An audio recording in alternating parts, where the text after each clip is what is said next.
mơ cái đó cũng chỉ cua thôi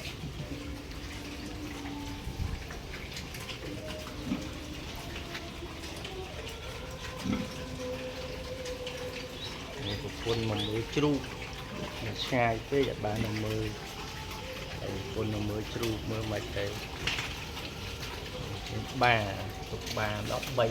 ba cái đấy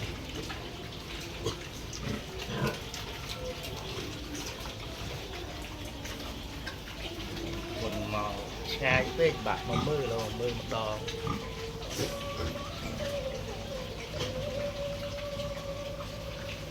tay của bốn ớt mơ một đòn mà ta cho